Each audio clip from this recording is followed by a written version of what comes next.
الحمد لولیہ والصلاة والسلام علی نبیہ وآلہ وصحبہ وبارک وسلم۔ قال اللہ تعالی وتبارک فی القرآن المجید والفرقان الحمید۔ بسم اللہ الرحمن الرحیم۔ قل بفضل اللہ وبرحمتہ فبذلک فلیفرحوا۔ صدق اللہ مولانا العظیم وصدق رسولہ النبی الکریم الرؤوف الرحیم۔ اللہم نور قلوبنا بالقرآن وزین اخلاقنا بالقرآن وادخلنا الجنۃ بالقرآن ونجنا من النار بالقرآن۔ قال اللہ تعالی وتبارک فی شان حبیبہ مخبرا وآمرا ان اللہ وملائکتہ یصلون علی النبی یا ایہا الذین آمنوا صلوا علیہ وسلموا تسلیما۔ اللہم صلی علی سیدنا مولانا محمد معدن الجود والکرم صلاۃ و سلاما علیک یا سیدی یا رسول اللہ۔ حمد و تعریف و توصیف اللہ جل مجدہ الکریم کی ذات برکات کے لیے، رسول رحمت شفیع معظم نبی محتشم حضور ختمی المرتبت صلی اللہ علیہ وآلہ وسلم کے حضور ناز میں اپنی عقیدتوں، ارادتوں اور محبتوں کا خراج پیش کرنے کے بعد، واجب الاحترام ذوی الاحتشام معزز و مکرم سامعین، خواتین و حضرات، السلام علیکم ورحمۃ اللہ وبرکاتہ۔ کتاب رحمت قرآن مجید میں اللہ جل شانہ نے ارشاد فرمایا، اے محبوب ارشاد کر دیجئے، فرما دیجئے، قل بفضل اللہ و برحمتہ، جب اللہ کا فضل اور اس کی رحمت ہو، فبذالک فلیفرحوا، تو انہیں چاہیے کہ اس فضل و رحمت کے حصول پر، اللہ جل شانہ کی اس کرم نوازی پر فرحت کا اظہار کریں، خوشی اور شادمانی کا اظہار کریں۔ ہوا خیر مما یجمعون، اور وہ جب فرحت کا اظہار کرتے ہوئے، خوشی کا اظہار کرتے ہوئے خرچ کرتے ہیں، تو وہ خرچ کرنا اس مال سے بہتر ہے جو وہ جمع کرتے ہیں۔ تو خوشیوں کا حصول اللہ جل شانہ کا شکر واجب کرتا ہے۔ جب کوئی بھی خوشی ملے تو ہمارے اوپر ضروری ہوتا ہے کہ ہم اللہ کا شکر ادا کریں۔ شکریہ ادا کرنے سے نعمتیں اور زیادہ ملتی ہیں، اور شکریہ ادا نہ کرنے سے نعمتوں سے محروم کر دیا جاتا ہے۔ اور یہ انسانی فطرت ہے کہ جب اسے کوئی سرشاری ملتی ہے، جب اسے کوئی نعمت، رحمت یا راحت پہنچتی ہے، تو وہ اس پر خوش ہوتا ہے۔ قرآن مجید میں ایک مقام پہ فرمایا وَإِذَا أَذَقْنَا الْإِنسَانَ مِنَّا رَحْمَةً فَرِحَ بِهَا، جب انسان کو ہماری جانب سے کوئی رحمت ملتی ہے تو وہ اس پہ خوش ہو جاتا ہے۔ آپ ایک چھوٹے سے بچے کی گال سہلائیں، اس کو ٹافی دیں، اس کے سر پہ شفقت سے ہاتھ رکھیں تو اس کا چہرہ کھل کے گلاب ہو جاتا ہے۔ ٹھٹھرتے ہوئے ماحول میں کسی کو روک کے گرم چائے پلا دے تو اس کی طبیعت میں سرشاری آ جائے گی اور وہ آپ کا شکر گزار رہے گا۔ تو یہ انسانی فطرت ہے، اس میں مسلمان ہونا بھی ضروری نہیں ہے کہ کسی بھی شخص کو آپ کوئی شے عطا کرتے ہیں، اسے کوئی خوشی دے دیتے ہیں، تو وہ اس سے بہت زیادہ سرشار ہوتا ہے۔ رحمتم منا، جو لفظ قرآن نے بیان کی ہے وہ ہے رحمتم منا، یعنی ہماری جانب سے اسے کوئی رحمت ملے۔ رحمتن نکرہ ہے یہاں، کوئی رحمت ملے، عام سی رحمت ملے، فرح بہا، تو اس رحمت کے ملنے پر وہ خوش ہو جاتا ہے۔ آپ کی اگر توجہ ہو تو رحمت ملنے پہ وہ خوش ہو جاتا ہے، اور اگر رحمت للعالمین مل جائیں تو پھر اس کی خوشی کا عالم کیا ہو، پھر اس کی مسرت کی کیفیت کیا ہو۔ یہ بات ذہن میں رکھیے کہ حضور کی آمد پر مسرت کا اظہار کرنا، خوشی کا اظہار کرنا، اس میں تو کوئی اختلاف نہیں ہے۔ امت کا کوئی بھی طبقہ اس کا انکار نہیں کرتا کہ یہ خوشی کی بات نہیں ہے، خوشی کی بات ہے۔ ہر دور میں اور ہر علاقے کے اپنے اظہار کے سلیقے ہوتے ہیں اور طریقے ہوتے ہیں، اگر وہ شریعت کے مزاج سے متصادم نہ ہوں تو ان کو اختیار کرنے میں کوئی حرج نہیں ہے۔ پھر مرور زمانہ کے ساتھ بدلتے ہوئے تقاضے ہوتے ہیں۔ کسی زمانے میں تلواروں کے ساتھ، تیروں کے ساتھ لڑائی ہوتی تھی اور وہ جہاد اسلامی قرار پاتا تھا۔ آج کی لڑائی میزائلوں کے ساتھ اور ٹینکوں کے ساتھ ہے، اور یہ بھی جہاد اسلامی قرار پاتا ہے۔ کوئی کہے کہ تیر و تفنگ کو چھوڑ کے، نیزہ و بالا کو چھوڑ کے، شمشیروں کو چھوڑ کے یہ میزائلوں پہ آ جانا، یہ ٹینکوں پہ اور یہ جدید آلات حرب پہ آ جانا، یہ دانش مندی نہیں ہے، یہ سنت سے انحراف ہے۔ تو میاں تو سنت کے مفہوم کو نہیں سمجھا۔ اس دور میں آلات حرب وہ تھے، بدلتے تقاضوں کے ساتھ آلات حرب یہ ہوئے، تو وہ بھی عین جہاد اسلامی تھا، یہ بھی عین جہاد اسلامی ہوگا۔ اسی طرح خوشی کے مختلف طریقے ہیں۔ کسی زمانے میں بالکل پرانے لوگ جانتے ہیں، جب کسی کے ہاں خوشی آتی تو وہ گڑ کی روڑیاں بانٹتا، یہ پرانا طریقہ۔ پھر اس کے بعد پتاشے بانٹنا شروع ہو گئے لوگ، پھر اس کے بعد وہ شکر پارے آ گئے، اس کے بعد پھر لڈو آ گئے، پھر موتی چور، اور پھر نہ جانے کیا کیا۔ لیکن روح ایک ہی ہے۔ جو گڑ بانٹنے سے مسرت کا اظہار تھا، وہی آج جدید جو ہمارے پاس مٹھائی کی اقسام ہیں، ان کو بانٹنے سے بھی وہی مقصود ہے۔ کسی زمانے میں کسی کہ ہاں بیٹا ہوتا تو وہ گھر کے دروازے پہ پتے باندھ دیا کرتے تھے۔ یہ اس دور کی جھنڈیاں تھیں، اظہار کے لیے کس گھر میں خوشی آئی ہے۔ تو آج کے دور میں تو ہمیں پتے باندھے ہوئے نہیں ملتے۔ آج گھروں کے اندر ولادت مبارک کے یا مختلف طرح کے غبارے لگا دیے جاتے ہیں یا جھنڈیاں لگا دی جاتی ہیں۔ تو مختلف بدلتے ہوئے ادوار میں وہ طریقے ضرور بدلے، لیکن جہاں تک مسرت کا اظہار ہے، وہ روح بعین ہی ہر دور میں، ہر علاقے میں، ہر جو ہے وہ کلچر میں موجود ہے۔ کسی بھی خوشی پہ مسرت کا اظہار، مسرت اور سرور اور کیفیت کا اظہار، یہ انسانی زندگی ہے۔ اسلام ہمیں مسرتوں کے اظہار اور شکرانے کی صورت کے بہت سارے طریقے دیے ہیں، اس میں سے روزہ رکھنا بھی ہے۔ ان طریقوں میں سے ایک طریقہ نوافل ادا کر کے شکر کا اظہار کرنا بھی ہے۔ خیرات بانٹ کے، لوگوں کو کھانا کھلا کے مسرت کا اظہار کرنا ہے، لوگوں کو لباس پہنا کے مسرت کا اظہار کرنا ہے۔ اور اسی طرح دعوت ہے، مختلف مواقع پہ مختلف چیزیں ہیں۔ پیر کے دن حضور علیہ السلام روزہ رکھتے تھے۔ پوچھا حضور آپ پیر کے دن روزہ کیوں رکھتے ہیں؟ قال فیہ ولدت، کہا اس دن میں پیدا ہوا تھا۔ تو اپنی ولادت کا حضور دن پیر روزہ رکھ کے اللہ کے شکرانے میں دن گزارتے تھے۔ گو حضور علیہ السلام کی زندگی کا ایک ایک لمحہ رب کے تشکر میں بسر ہوتا ہے، لیکن حضور نے اس کی وجہ بیان کر دی کہ میں اس دن کا روزہ خاص طور پہ اس لیے رکھتا ہوں، فیہ ولدت، اس دن میری ولادت ہوئی تھی۔ اللہ اکبر۔ تو حضور کی ولادت اللہ کی بہت بڑی نعمت، اور اس پر شکرانہ خود میرے حضور نے ادا کیا ہے۔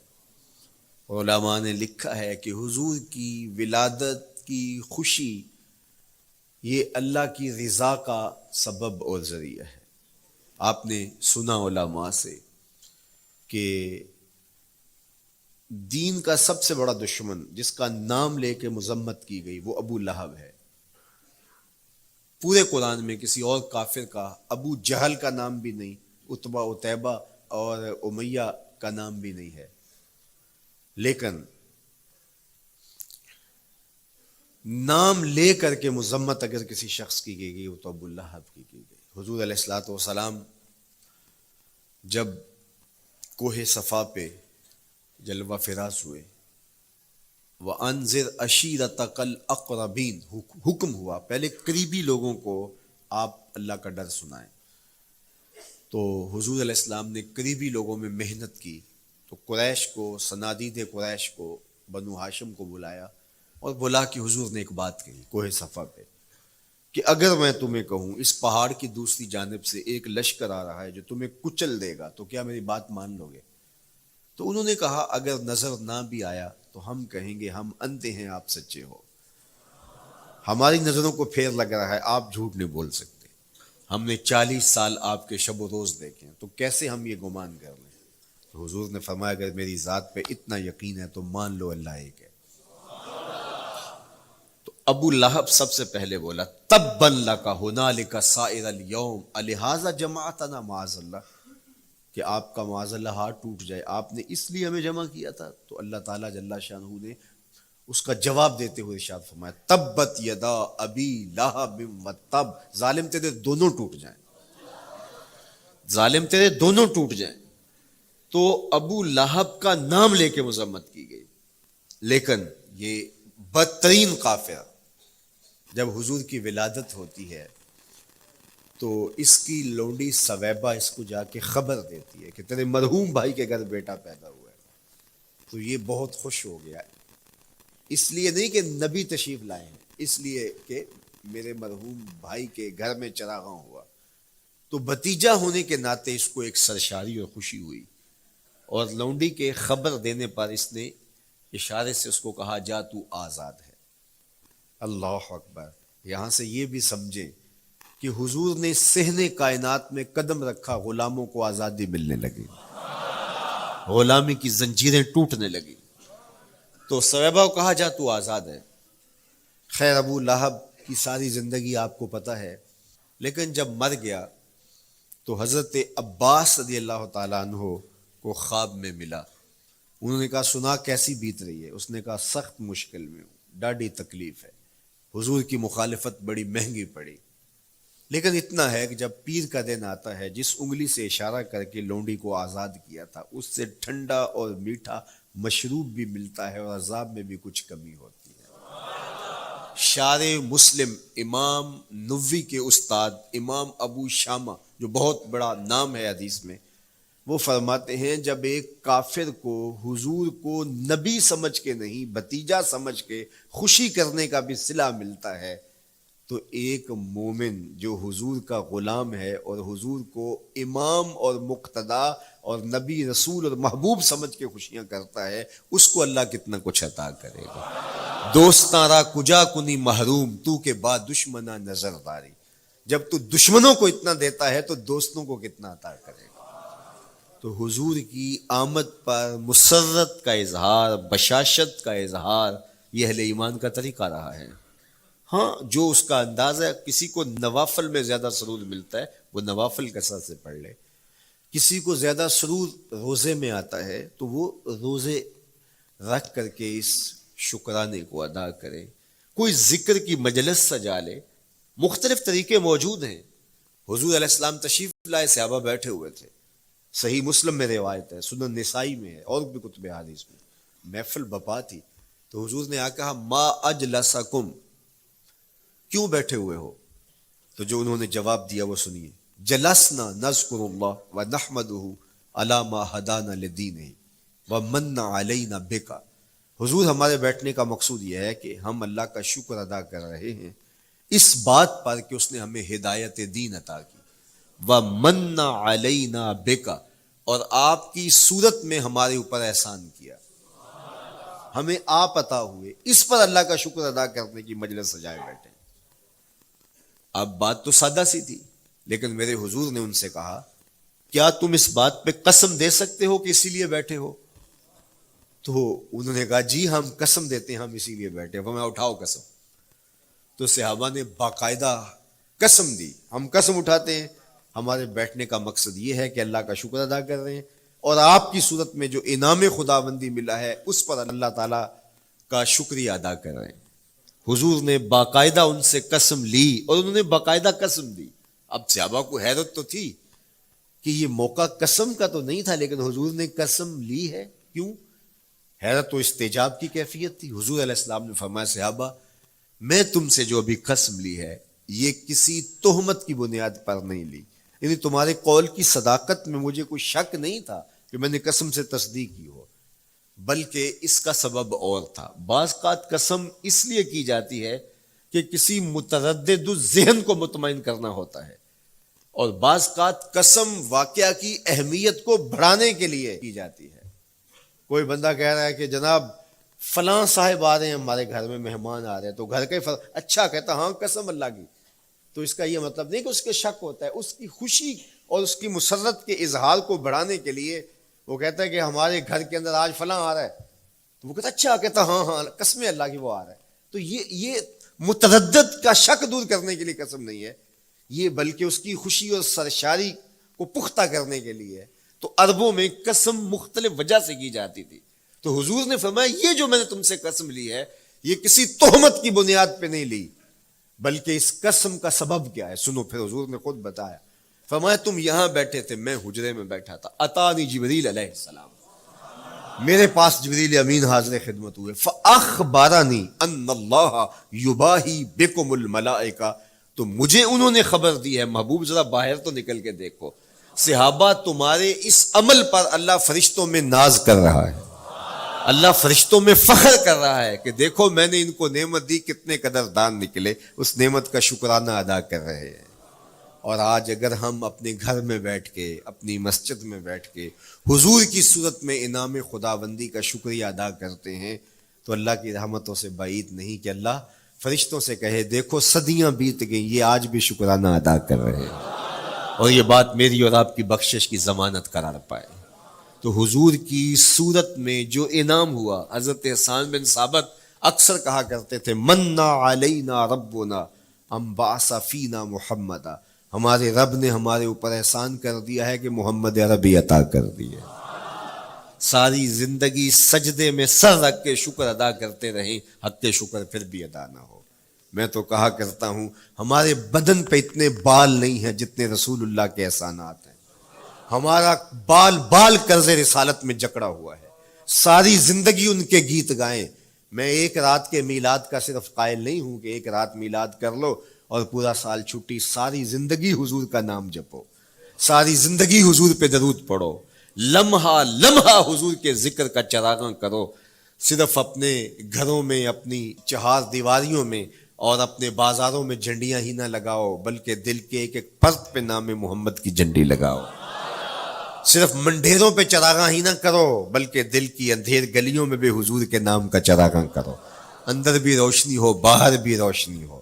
حضور پہ درود پڑھو, حضور کا ذکر کرو, اپنے بچوں کو بٹھا کر کے حضور کے قصیدے سناؤ, حضور کی شانیں سناؤ, حضور کی سیرت بتاؤ انہیں. اپنے گھر کے ماحول کے اندر, اپنی مسجد میں, اپنی گلی میں, اپنے دوستوں میں حضور کا ذکر کرو. دوستوں آپس میں بیٹھو تو کہو یار اللہ کا کتنا کرم ہو گیا کہ اللہ نے ہمیں حضور عطا کر دیا.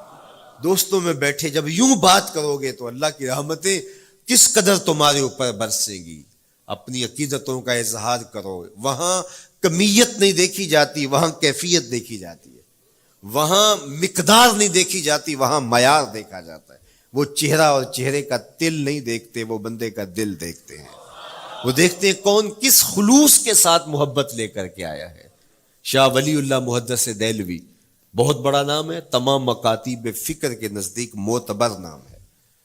شاہ ولی اللہ محدث دہلوی فرماتے ہیں میرے والد شاہ عبد الرحیم محدث دہلوی ہر سال حضور کا میلاد کرتے تھے, اور اپنی استطاعت کے مطابق لوگوں میں, آنے والوں میں کچھ کھانا بھی تقسیم کرتے. ایک سال حالات اتنے پتلے تھے کہ ان کو میسر نہ تھا کہ لوگوں کو بھرپور کھانا کھلا سکیں, لیکن کہا چلو ناغہ نہ ہو, ایک تسلسل ہے جاری رہے, تو انہوں نے چنے بانٹ دیے بعد میں.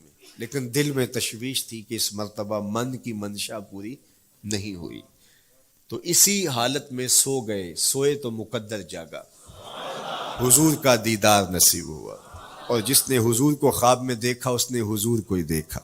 من رآنی فی المنام فقد رآنی، فرمایا جس نے مجھے خواب میں دیکھا اس نے مجھے ہی دیکھا۔ فإن الشیطان لا یتمثل بی، شیطان میری مثل ہو ہی نہیں سکتا، خواب میں آ کر بھی حضور کی مثل ہونے کا دعویٰ نہیں کر سکتا، جس نے مجھے دیکھا اس نے مجھے ہی دیکھا۔ اور دوسری بات، حضور جس کے خواب میں آئے قصد، ارادے اور مرضی سے آئے۔ تیسری بات، حضور علیہ الصلوۃ والسلام نے خواب میں کسی کو کچھ عطا کیا تو وہ حقیقت میں عطا کیا۔ ویسے میں خواب میں کسی سے کچھ لیتا ہوں، آپ خواب میں کسی سے کچھ لیتے ہیں یا کسی کو کچھ دیتے ہیں تو وہ محض خواب ہوتا ہے۔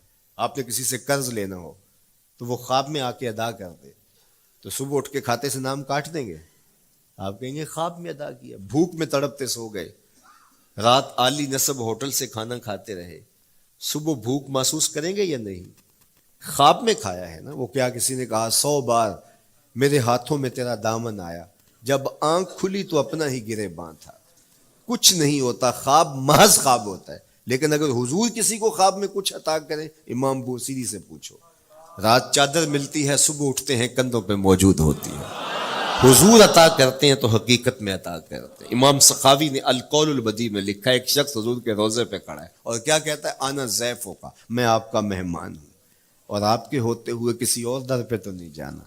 آقا جی میں تیرا ہو کے خیر منگاں در در دا، مریل کتا کیوں اخواواں ایڈے بختاں وردہ، جب میں تیری چوکھٹ پہ ہوں تو کسی اور سے کیوں مانگوں؟ اور میرے امام بولے کون دیتا ہے دینے کو منہ چاہیے، دینے والا ہے سچا ہمارا۔ کوئی جھولی میں چند ٹکڑے ڈال بھی دے تو ساری زندگی جتلائے گا۔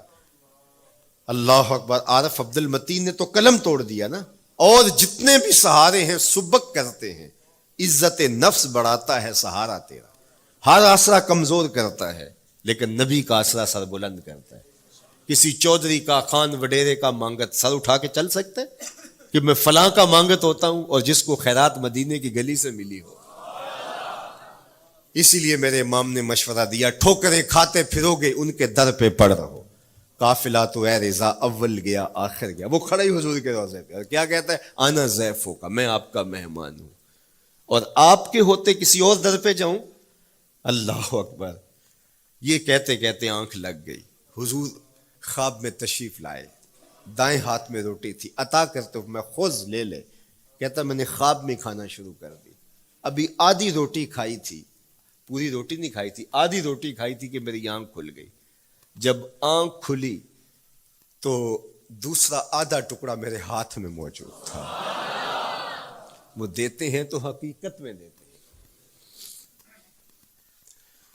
تو شاہ ولی اللہ محدث دہلوی فرماتے ہیں کہ میرے والد شاہ عبد الرحیم محدث دہلوی نے خواب میں حضور کو دیکھا، اور چونکہ دن یہ عمل گزرا تھا اور کہ مہمانوں کو خاطر خواہ تواضع نہیں کر سکا تھا، تو حضور کے سامنے انواع اقسام کی چیزیں پڑی ہیں، اور میں میرے والے چنے بھی موجود ہیں اور حضور ان کے ساتھ شفقت فرما رہے ہیں۔ تو یہاں معیار دیکھا جاتا ہے، مقدار نہیں دیکھی جاتی، یہاں کمیت نہیں دیکھی جاتی، کیفیت دیکھی جاتی ہے۔ یہاں چہرے اور چہرے کا تل نہیں دیکھا جاتا، یہاں آنے والے کا دل دیکھا جاتا۔ یار چہرہ تو چمکدار تھا، اسی لیے ابو لہب کہتے ہیں نا شعلے کی طرح چمکتا ہوا، لیکن جہنم کا ایندھن بنا، اور کالے رنگ والا، ہونٹ موٹے ہیں، لیکن کعبے کی چھت میں کھڑا اذان دے رہا ہے۔ اذان ازل سے تیرے عشق کا ترانہ بنی، نماز تو اس کی دید کا ایک بہانہ بنی، ادائے دید سراپا نیاز تھی تیری، کسی کو دیکھتے رہنا نماز تھی تیری۔ تو عقیدتوں کے رنگ اور محبتوں کے رنگ حضور علیہ السلام کے ساتھ جب کوئی پیش کرتا ہے تو رائے گانی جاتی۔ یہ وفاداروں کا در ہے، یہاں بے وفائی کا تصور ہی نہیں ہے۔ وہ ہاتھ پکڑتے ہیں تو پھر چھوڑتے نہیں ہیں، اس لیے ان سے محبت کا ربط قائم کیجیے، اپنی اولادوں کو حضور کا پیار سکھائیے، اپنے گھروں میں میلاد کیجیے۔ لازم نہیں ہے کسی عالم دین کو بلاؤ، آپ اپنے گھروں میں حضور علیہ السلام پر درود پڑھیے گا، بچوں کو بٹھائیے گا اور حضور کی سیرت کا کوئی واقعہ ان کو سنائیے گا۔ صحابہ اپنے بچوں کو بٹھا کر کے حضور کی سیرت بتایا کرتے تھے، حضور کا نقشہ بتایا کرتے تھے، حضور کے شمائل ذکر کیا کرتے تھے۔ اور کوئی صحابی ملتا تو تابعین جمع ہو جایا کرتے تھے اور اسے پوچھتے تھے اچھا بتاؤ حضور کی صورت کیسی تھی، زلفیں کیسی تھی. یہی میلاد ہے نا. میلاد میں حضور کے فضائل کا ذکر ہوتا ہے، شمائل کا ذکر ہوتا ہے، خصائل کا ذکر ہوتا ہے. اور موسم حج کا ہے. ایک اونچے ٹیلے پہ حضرت سیدنا ابو طفیل چڑھ گئے. یہ آخری صحابی ہیں، اس کے بعد کوئی صحابی نہیں. آخر میں سب سے آخر میں فوت ہوئے 110 ہجری میں. حضور کے وصال کے 100 سال بعد تک زندہ رہے. اونچے ٹیلے پہ چڑھ گئے اور لوگوں کو کہا لوگوں آؤ، اس وقت روئے زمین پہ میرے علاوہ کوئی نہیں جس نے حضور کو دیکھا ہے. بس انہی آنکھوں نے حضور کو دیکھا ہے. کیا ناز ہے. میرے ایک استاد ہوتے تھے سر محمد علی حاشر، اللہ ان کی قبر پہ رحمت نازل کرے. تو وہ بڑے بڑے مشاہیر اہل سخن سے ملے تھے تو وہ بات کرتے تھے. میں مولانا ظفر علی خان کا مصاحب رہا ہوں، میں نے اقبال کو دیکھا ہے. داغ دہلوی نے اپنے شاگردوں سے کہا تھا آنے والی صدیاں تم پہ ناز کریں گی اے لوگو، تم نے داغ کو دیکھا، تم نے داغ سے باتیں کی ہیں. یار جس نے داغ دہلوی کو دیکھا ہے وہ تو ناز کریں، جس نے اقبال کو دیکھا ہے وہ تو فخر کریں، جو مشاہیر اہل سخن کے پاس بیٹھتا رہا ہے وہ تو فخر کریں، اور جس کی آنکھوں نے جمال محمد عربی دیکھا ہے وہ اپنے مقدر پہ ناز کیوں نہ کریں. تو کہا لوگوں آؤ، اس وقت روئے زمین پہ میرے علاوہ کوئی نہیں جس نے حضور کو دیکھا ہو. آؤ مجھ سے حضور کی باتیں سنو. لوگ جمع ہو گئے اور کہا صف لنا رسول اللہ، تم نے حضور کو دیکھا ہے تو بتاؤ حضور کیسے تھے. تو حضرت ابو طفیل نے 3 لفظوں میں حضور کا حلیہ بیان کیا، یاد کر لو. حضرت ابو طفیل نے کہا کان رسول اللہ صلی اللہ علیہ وسلم ابیض ملیحا مقصدا. ایک تو چٹے رنگ کے تھے، ایک تو حضور کا رنگ گورا تھا. دوسری بات ملیحن حضور کا حسن نمکین تھا. اور تیسرا مقصدا حضور متوازن تھے، نہ قد لمبا نہ قد پست، سوا صدر والبطن سینہ اور پیٹ برابر، لیسا بالطویل الممغط ولا بالکثیر المتردد، نہ پست کے عجیب دکھائی دیں نہ اتنے لمبے کے عجیب لگیں بلکہ درمیانہ قد. لیکن اذا جامع القوم غامرہم، سن لو حضور کا قد تو درمیانہ تھا لیکن جب لوگوں کے درمیان چلتے حضور کے کندھے لوگوں کے سروں سے اونچے دکھائی دیتے. یہ اللہ نے شان دی اپنے محبوب کو. مکھ چند بدر شاہ شانی، متھے چمک دی لاٹ، کالی زلف تے اکھ مستانی.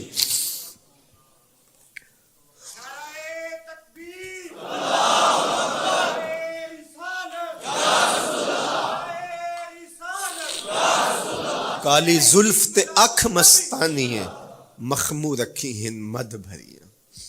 میں آپ کو مدینے کی گلی میں لے جانا چاہتا تھا کہ حضور علیہ السلام کی جب آمد ہوئی تو اہل مدینہ نے کس طرح جلوس نکالا، وہ عقیدتوں کے کیا رنگ تھے. لیکن وقت سمٹ گیا. لیکن اتنا سن لو کہ جب حضور تشریف لائے تو جنوبی سمت سے حضور آئے تھے. جب انہوں نے دیکھا نا تو اچانک وداع کے پہاڑوں کی اوٹ سے حضور دکھائی دیے. تو سیاہ پہاڑ ہیں تو ان سے جب حضور کا چمکتا ہوا چہرہ دکھا نا تو بے ساختہ انہوں نے کہا طلع البدر علینا، وہ دیکھو چاند چڑھ گیا ہے. طلع البدر علینا، وہ دیکھو چاند چڑھ گیا.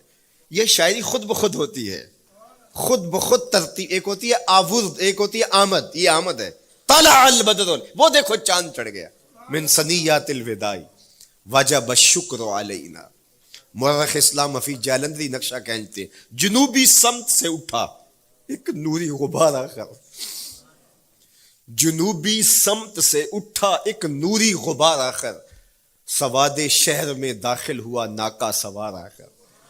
زباں پر اشرق البدر علینا کی صدائیں تھیں، دلوں میں ما دعا للہ دائی کی دعائیں تھیں. نبوت کی سواری جس طرف سے ہو کے جاتی تھی، درود و نعت کے نغمات کی آواز آتی تھی. کہیں معصوم ننھی بچیاں تھیں دف بجاتی تھی، رسول پاک کی جانب اشارے کر کے گاتی تھی اور کہتی کیا تھی؟ ہم ہیں بچیاں نجار کے عالی گھرانے کی، خوشی ہے آمنہ کے لال کے تشریف لانے. خوشی ہے آمنہ کے لال کے. عجیب رنگ بکھرے ہوئے تھے. حضور نے جب بچیوں کو دیکھا تو فرمایا تم مجھ سے محبت کرتی ہو؟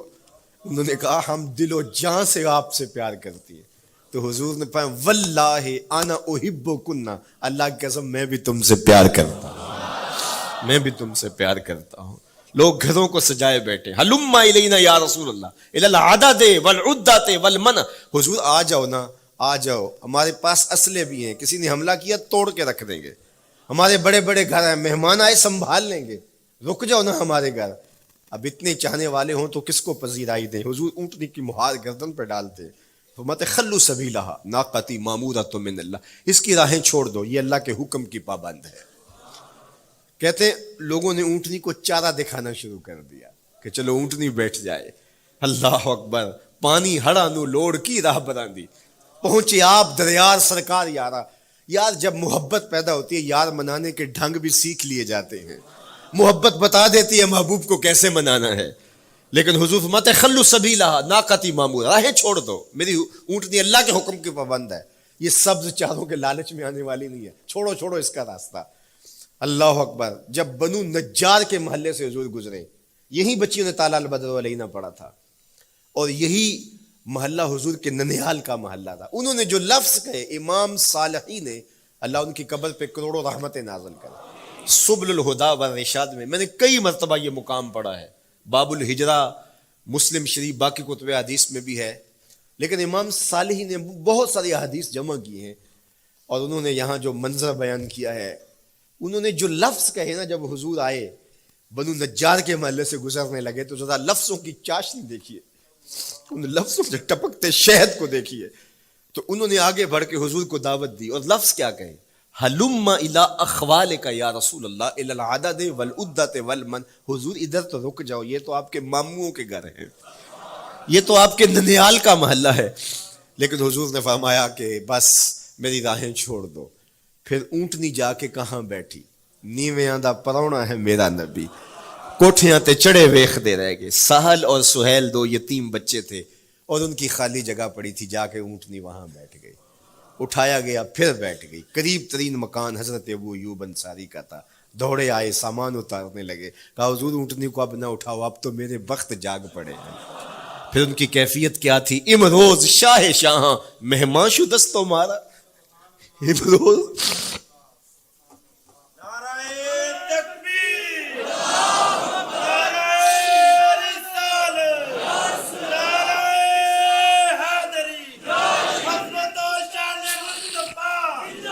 امروز شاہ شاہاں مہمان شدست مارا، جبریل با ملائک درباں شدست مارا. وہ کہتے ہیں آج شاہوں کا شاہ میرے گھر کا پرونا بن گیا ہے. یہ ابو ایوب انصاری کے جذبات ہیں. آج شاہوں کا شاہ، آج خسرو حسینہ ماہ نازنینہ، آج امام الانبیاء میرے گھر کا پرونا بنا ہے. کہاں میں کہاں نکہتے گل، باد صبا تیری مہربانی. کبھی اونٹنی کے پاؤں چوم رہے ہیں، تیرے بخت کے تو میرے گھر تک لے آئی. تو کہا امروز شاہ شاہاں مہمان شدست مارا، آج شاہوں کا شاہ میرے گھر کا مہمان ہے. پھر آگے کیا کہتے ہیں، جبریل با ملائک درباں شدست مارا. لوگوں جبریل کو دیکھو، آج میرے گھر کا پیرا دے رکھا ہے، آج میرے گھر کا چوکی دار بنا ہوا ہے، کیونکہ میرے گھر میں حضور ٹھہرے ہوئے ہیں. تو کیا حضور کی آمد کا جلوس تھا یار. صحابہ نے جو حضور کے آمد کا جلوس نکالا، ہم تو وہ رنگ پیش نہیں کر سکتے، لیکن میں آپ کو کہوں گا درود پڑھتے ہوئے آج جلوس میں شامل ہوں، حضور کے ذکر سے سرشار ہو کے جلوس میں شامل ہوں، اور پورے نظم کے ساتھ. اگر آپ کے جلوس میں کوئی کسی کی گاڑی گھس بھی آتی ہے، اس کو پیار دینا، اس کو راستہ دینا، اور اس کو حضور کی رحمت کا احساس ہو کہ یہ رحمت کو ماننے والے لوگ ہیں، اور حضور پہ درود پڑھتے رہنا، عقیدتوں کے رنگ میں رہنا. امید ہے کہ جس طرح حضور نے ان بچیوں سے کہا جو حضور کے جلوس میں شامل تھیں کہ کیا تم مجھ سے محبت کرتی ہو، تو انہوں نے کہا جی جی، ہم اسی لیے تو آپ کے قصیدے پڑھ رہی ہیں.